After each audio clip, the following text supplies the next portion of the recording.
అందరికీ నమస్కారం. Welcome to Bharati TV. June 9న వైఎస్ జగన్మోహన్ రెడ్డి గారు వైజాగ్లో ప్రమాణ స్వీకారం చేయబోతున్నారు. దానికి సంబంధించి వైసీపీ అంతర్జాతీయ ప్రధాన కార్యదర్శి సీమరాజా గారు ఉన్నారు. అసలు ఏర్పాట్లు ఏం చేస్తున్నారు, అసలు అతిథులు ఎంతమంది వస్తున్నారు, ఎక్కడ సెట్ చేస్తున్నారు, ఇవన్నీ కూడా తెలుసుకున్నాం. నమస్కారం సీమరాజా గారు. నమస్కారం అయ్యా. సార్ ఎలా ఉన్నారు సార్? బ్రహ్మాండంగా ఉన్నాం సార్. మీ అధినాయకుడు జగన్మోహన్ రెడ్డి గారు 9వ తారీఖున వైజాగ్ లో ప్రమాణ స్వీకారం చేయబోతున్నారు అన్నారు సార్. ఫ్లైట్లు మొత్తం బిజీ అయిపోయినాయి, ఫ్లైట్ టికెట్లు దొరకట్లేదు. అసలు ఎక్కడ సార్, ఎక్కడ వేస్తున్నారు, ఎక్కడ సెట్ వేస్తున్నారు, ఎక్కడంటే ఏం చెప్తారు సార్? సెట్ ఫ్లోటింగ్ బ్రిడ్జ్ మీద వేస్తున్నాం. ఫ్లోటింగ్ బ్రిడ్జ్ మీద వేస్తున్నాం. జిల్లాకు ఒక ఎయిర్పోర్ట్ కట్టించినాం కదా, ఆయా జిల్లాల నుంచి ఒక్కొక్క ఫ్లైట్ వచ్చారు, అందరూ కూడా వచ్చి సర్వీసులు అయితే ప్రారంభం చేస్తాము. 9వ తారీఖు నాడు బ్రహ్మాండంగా గాలిలో అందరూ కూడా వచ్చి దిగి పోతా ఉంటారు. ఓకే, ఫ్లోటింగ్ బ్రిడ్జ్ పోయింది కదా సార్, మొన్న ఎప్పుడు కొట్టుపోయింది. మళ్ళా అతికిచ్చాం కదా, మా చేతల్లో పని కదా అది, మీ చేతల్లో పని. ఓకే, మా చేతల్లో పని, అతికియాలన్నా అతికిచ్చాము, తెంపాలన్నా తెంపుతాము. ఓకే మరి ఓకే సార్. అతిథులు చాలా మంది వస్తున్నారు. ట్రంప్ దగ్గర నుంచి మొత్తం అంతా ప్రపంచవేత్త అందరూ వస్తున్నారని తెలుస్తుంది. ఎవరెవరు వస్తున్నారు సార్?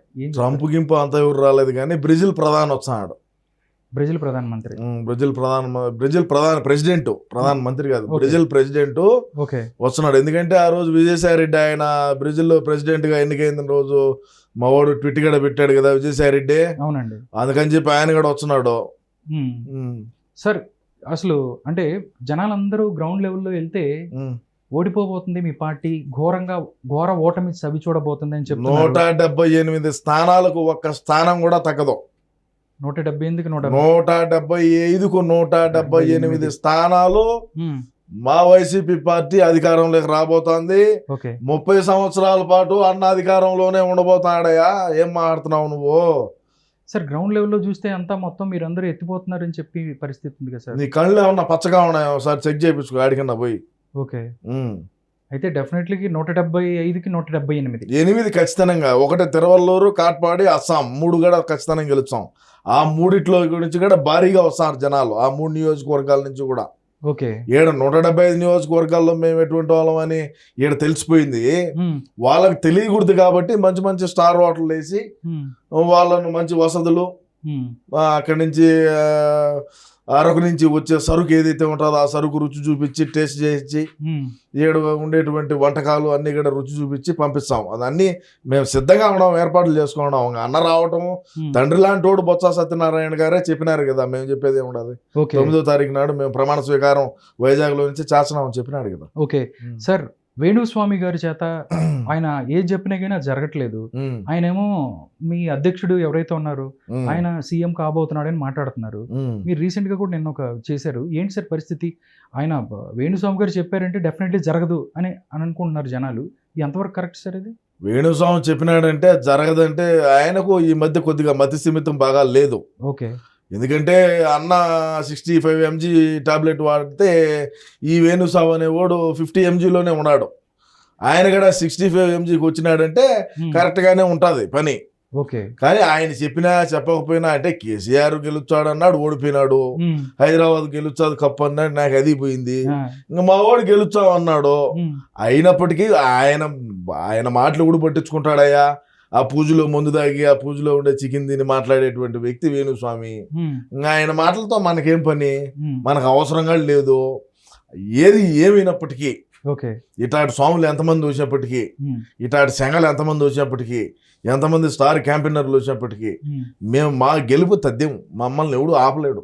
ఓకే సార్, ఎవరైతే రోజా గారు, అమర్నాథ్ గారు, లేకపోతే పెద్ద పెద్ద నాయకులు ఉన్నారు, వాళ్ళకి కూడా ఈసారి మంత్రి పదవులు కరెక్ట్ అయినంటారు, ఇస్తారంటారా? లేకపోతే డిప్యూటీ సీఎం ఇచ్చారు ఈసారి. ఓకే, మంత్రులు ఎందుక?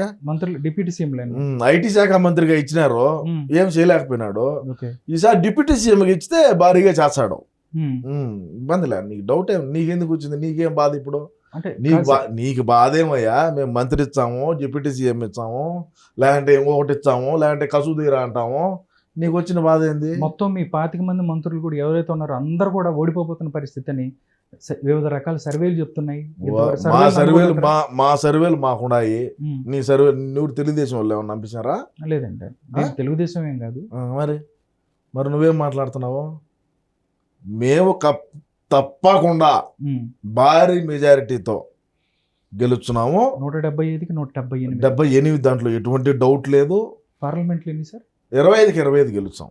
25కి 25. 25కి 25 గెలిచి ప్రత్యేక హోదా మెడలోంచి తెచ్చాము ఈసారి. ప్రత్యేక హోదా రాష్ట్రానికి అభివృద్ధి చేస్తాము. రాష్ట్రంలో రాజధానులు కడతాము. పులివెందుల గడ రాజధాని చేయబోతాము ఈసారి. ఓకే. 4 రాజధానులు అంటే పులివెందుల 4వ రాజధాని. 4వ రాజధాని ఇప్పుడు అమరావతి, వైజాగ్, కర్నూలు. రేపు గెలిచిన తర్వాత ప్రమాణ స్వీకారం రోజే పులివెందులు కూడా రాజధాని అనేది పెడతాము. ఎందుకంటే ఆడ రియల్ ఎస్టేట్ కూడా పెరగాలి కదా. మాకు నీళ్లు లేనప్పటికీ రియల్ ఎస్టేట్ అనేది పెరగాలి ఆడ. ఓకే. సోలార్ ప్లాంట్లు అవి ఎన్నో రకరకాలుగా మా బాధలు మాకు ఉంటాయి కదండి. ఓకే. మరి ఇప్పుడు ఎలక్షన్లో మా వాళ్ళు ఏం రొంత ఖర్చు పెట్టినారా? మరి ఆ ఖర్చు అంతా పూడ్చుకోవాలి కదా. ఏం మా ఇంట్లో మా పిల్లలు తాలిబొట్లు అమ్మి అయితే మీకేం పెట్టం కదా ఇక్కడ అని నేనన్నా మాట కాదు, గిద్దలూరు ఎమ్మెల్యే అన్నాడు. కన్నా రాంబాబు అని ఆయన ఉంటాడు, ఆయన అన్నాడు. ఓకే. జనాలు గ్రౌండ్ అన్నా రాంబాబు సారీ అనే రాంబాబు గారు సార్ గ్రౌండ్ లెవెల్లో ప్రజలు అనుకున్న మాట అసలు మీ అధ్యక్షుడు లండన్ నుంచి రాడు, అక్కడే సెటిల్ అయిపోతాడు అన్నట్టు అని కొద్దిగా ట్రీట్మెంట్ తీసుకున్నదాన్ని పోయినాడయ్యా. ఓకే. దానికి కూడా మీరు ఇది మాట్లాడతేట అంటే రేపు 9వ తేదీ ప్రమాణ స్వీకారం రోజు మాట్లాడొద్దా? ఓకే. మాట్లాడాలంటే కొద్దిగా ఇది ధమాకు ఇది చేసుకోవద్దా? ఓకే. మరి ఫ్రెష్ చేసుకునేదానికి పోయినాడు. సైకాలజిస్ట్ అలాగా కలుస్తున్నారా ఏమన్నా మీకు ఇన్ఫర్మేషన్ ఉందా? అది వేరే డాక్టర్, ఆయన ఎవరిని చూడడు. ఒక మా అన్ననే చూస్తాడు, ఇంకెవరిని చూసేది కట్లే. ఆ ఫ్లోర్ అంతా కూడా మా ఓడే ఉంటాడు. అది కథ. ఆ విధంగా ఉంటారు. 11 లక్షలు గంటకు పెట్టి ఫ్లైట్ వేసుకొని పోయి నా కొడుకులు ఒక ఫ్లోర్ పెట్టుకొని ఆడ డాక్టర్ని పెట్టుకొని చూపించుకోలేమా? ఏమయ్యా మాట్లాడతావు? సార్ తెలుగుదేశం పార్టీ అత్యధిక స్థానాల్లో గెలవబోతుందని చెప్పి దగ్గరగా 20 సర్వేల దాకా చెప్తుంది. కానీ మీరేమో 151 స్థానాలు 25 పార్లమెంట్లు అంటున్నారు. జనాలకి నమ్మశక్యంగా లేదు అని అనుకుంటున్నారు. 40 సర్వేలు చెప్పినాయి మాకు. మేము 175 ఉన్నాడు. Why not 175? ఏందంట ఏంది? మాకు 40 సర్వేల పైన 50 సర్వేల పైనే చెప్పినారు మీరే గెలుస్తారు, మనమే గెలుచున్నాం అని చెప్పి. ఓకే. మరి ఇంకేందంట సార్? నార్మల్గా జనాలు ఎవరైతే ఉన్నారో మొన్న 85% ఓటింగ్ దగ్గర 82% ఓట్ షేర్ వచ్చింది సార్. అందరూ ఓట్లు వేశారు. వైఎస్ఆర్ కాంగ్రెస్ పార్టీని ఎవరైతే కసితో వాళ్ళకు వ్యతిరేకంగా ఓటు వేశారు, అందుకే అంత పర్సెంటేజ్ వచ్చింది అని అనుకుంటున్నారు సార్. యాడేశారు కసితో ఓటు? ఎవరికి వేసారు? టీడీపీకి వేసారు అంటున్నారు సార్. ఎవరు? నువ్వు పోయి చూసావు లోపల పోయి? వచ్చింది ఎవరికి వచ్చింది అంటే నార్మల్గా నువ్వు చూసావా? ఎవరికి వచ్చింది నువ్వు పోయి చూసావా చెప్పు సార్. కాదు సార్, మామూలుగా మరి నువ్వు ఎట్లా చెప్తావు ఎక్కువ పర్సెంటేజ్ వచ్చిందంటే ప్రభుత్వ వ్యతిరేక ఓటు? అవన్నీ చెప్పగా నువ్వు పోయి చూసావా లోపల పోయి వచ్చింది? నీ ఓటు నువ్వు వేసావా?